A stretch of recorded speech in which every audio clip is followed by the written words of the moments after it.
Peace. The well actually people have won.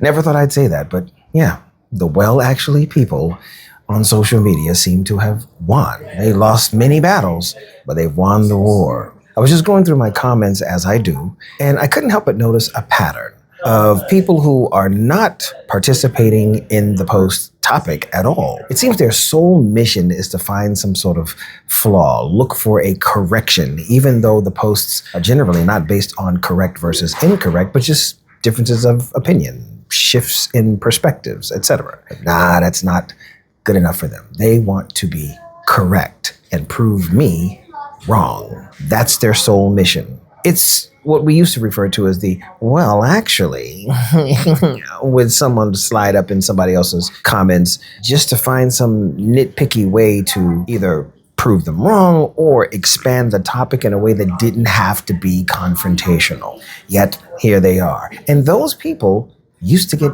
clowned. They used to be a joke, but not so much anymore. As I go through my comments, I notice that these comments, these well actually types of comments, get more likes now than they used to. They get more encouragement in the replies than they used to. And I have a dueling theory about that. Either this is truly dickish behavior that AI has trained on and made it more prevalent across the board. Also, we have to consider that there are also bots that may be encouraging these types of comments because, again, it's human behavior that was aggregated by AI. Or is it possible that these sticklers for detail were on the spectrum all along? Somehow, this was manifestations of neurodivergence. And as we become more mindful of neurodivergence and mindful of manifestations of neurodivergence, accepting of it, what used to be mocked and considered dickish behavior, not so much anymore. It's more acceptable. Now, I know we still have rampant ableism, so maybe that's just wishful thinking. But it seems plausible that people are more tolerant of, well, actually, because people understand that maybe, well, actually isn't malicious in its intent. The person may just be manifesting their perspective. It may not be something that they can control.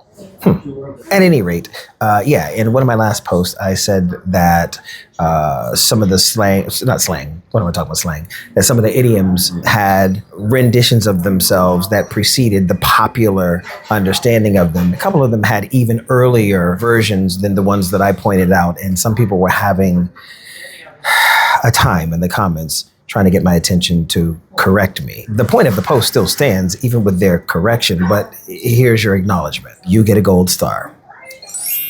But I digress. Can you think of any past behavior that used to get clowned, or things that used to be stigmatized, like airheaded or dingy, flighty, that now in retrospect, we look back and we realize that those were manifestations of neurodivergence? And maybe we should be a little bit more acceptant of that behavior. Or should we? I don't know. Some people are trying to use their neurodivergence to excuse bigotry, racism, sexism, a whole lot of stuff. So I think that's a deal breaker. But can you think of any? It's worth a thought. We out here.